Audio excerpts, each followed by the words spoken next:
Hello guys, જય શ્રી કૃષ્ણ. કેમ છો? મજામાં ને? બસ જો આજનો હવે ઉઠીને વ્લોગ બનાવવા બેસી ગયા છીએ. ચાલો, આજનો વ્લોગ છે કે આજે સોમવાર છે અને તારીખ છે આજે 2. તો જોઈએ આજે સાંજે હોલી દહન થશે કે નહીં, કારણ કે બધા કન્ફ્યુઝ છે કે આજે હોલીનું સેલિબ્રેશન કરવું કે કાલે હોલીનું સેલિબ્રેશન કરવું. ને ધૂળેટી તો બધાને ખબર જ છે કે બુધવારે ધૂળેટી જ છે, પણ એના માટે બધા કન્ફ્યુઝ છે કે આજે હોલિકાનું દહન થશે કે કાલે હોલિકા દહન થશે. તો જોઈએ આજે સાંજે શું થાય છે. અમને બી નથી ખબર, તમને બી નથી ખબર. તમને ખબર હોય તો કમેન્ટ કરી દો કે સોમવારે છે કે મંગળવારે હોલિકા દહન હતું. તો ચલો આગળને આગળ વિડીયો જોજો. ને હજી પણ જે લોકોએ અમારી ચેનલને સબસ્ક્રાઈબ નથી કરી તો પ્લીઝ તમે પહેલાં અમારી ચેનલને સબસ્ક્રાઈબ કરી લેજો, જેથી અમારા અવનવા વિડીયો તમે જોઈ શકો. તો ચલો હવે આગળને આગળ વિડીયો જોજો, જોઈએ શું થાય છે.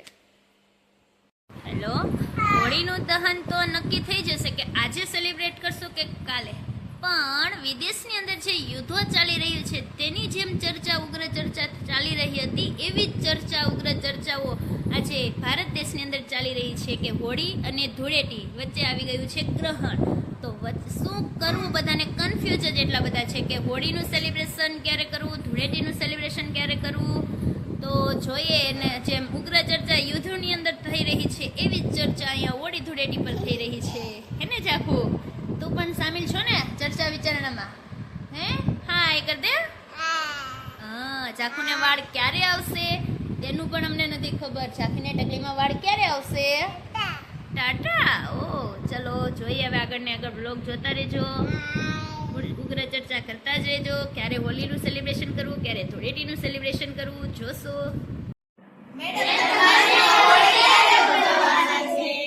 મને નથી ખબર અમારે હોળી ક્યારે ઉજવવાના છે. તમને ખબર છે તમારે ક્યારે હોળી ઉજવવાના છે? ક્યારે ઉજવવાના? કેમ આજે કાલે નથી? તો અડધા તો કે કાલે ઉજવવાના છે ને અડધા કે આજે ઉજવવાના. તો ઉજવવાની ક્યારે? કાલે ગ્રહણ છે. અચ્છા, એટલે તમારે આજે ઉજવવાના છે. તો ધૂળેટી કાલ નથી ઉજવવાના? ધૂળેટી ક્યારે ઉજવવાના છે? તો આપણે પરમદી રજા રાખીશું ને? ઓકે, તમે બધા શું કહો છો? પરમદી મોજ, પોટલી પીવાના બધા? ઓકે ચાલો, કાંઈ નહીં. તો હવે અમે જોઈએ આજે અમારે ત્યાં આજે છે કે કાલે સેલિબ્રેશન કરવાના છે. ઓકે ઓકે ચાલો. તો ભાઈ રસ ખાવા માંડ્યો છે તૈયાર બધા માટે. ટીચર કરી રહ્યા છે રસ તૈયાર.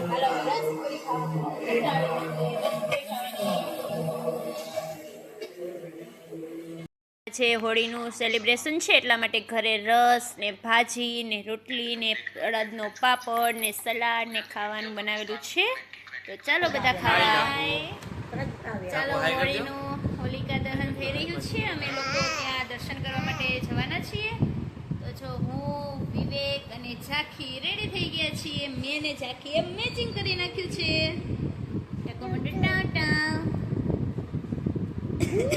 અહીંયા બા પણ રેડી થઈ ગયા છીએ. કેમ છો બા?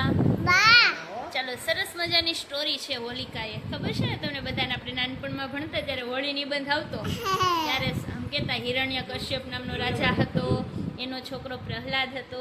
તે બહુ ભક્ત હતો ભગવાનનો, એટલા માટે તે લોકો શું કરતા હતા, હિરણ્ય કશ્યપ રાક્ષસ હતો, એને સેજ બી ગમતું નહીં કે એનો છોકરો પ્રહલાદ છે તે ભગવાનની પૂજા અર્ચના કરે.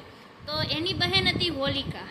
તો હોલિકાને એવું વરદાન હતું કે જો તે આગ ઉપર બેસે તો બળે નહીં, એવું એને વરદાન હતું. એટલે બહુ બધા ષડયંત્ર રચાઈને પહાડ ઉપરથી હેઠો પાડવામાં આવ્યો, હાથી નીચે એને ચલાવવામાં આવ્યો. તો પણ પ્રહલાદ છે તે મર્યો જ નહીં.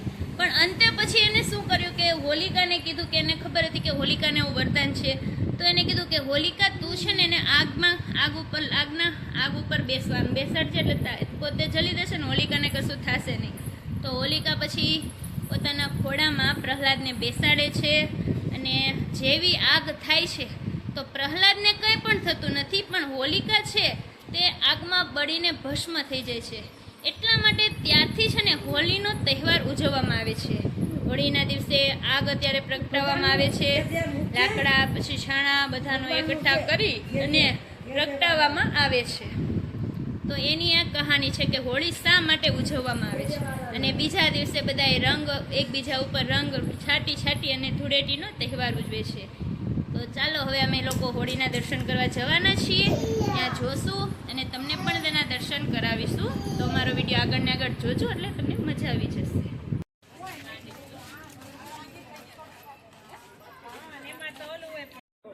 ચાલો હવે આ શિવાસ્થાની અંદર જેટલી પણ બૈરાઓ છે તે બધી જ બૈરાઓ ધાણી, ખજૂર, હાથમાં લોટી, કપૂર એ બધી જ વસ્તુ લઈ અને હોલી માતાનું હોલિકાનું દહન કરવા માટે જઈ રહ્યા છીએ. તો તમે પણ અમારી સાથે દર્શન કરવા માટે જોડાઈ શકો છો, દર્શનનો લાભ લઈ શકો છો. અમારો વિડીયો આગળ ને આગળ જોજો એટલે તમને બી તેના દર્શન થઈ જાય.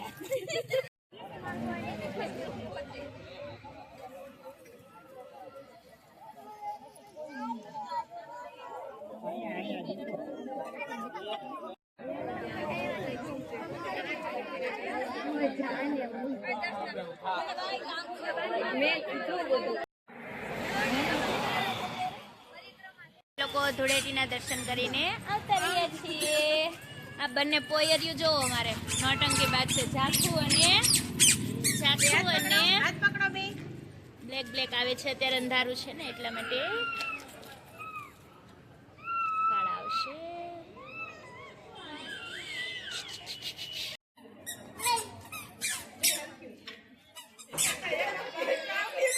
અહીં ટકલાવ જા જા ખોમ વઈ જા કૃષ્ણ વિપાઈ વઈ જા.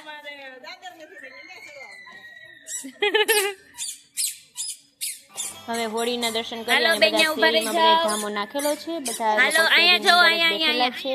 મારી વાહ કૃષ્ણવી વાહ અને વાહ ઝાંખી વાહ પણ હવે બંને ફ્રેન્ડ રમી લોકો રહી છે. બંને ફ્રેન્ડ છે અમારી ઝાખુ અને કૃષ્ણવી.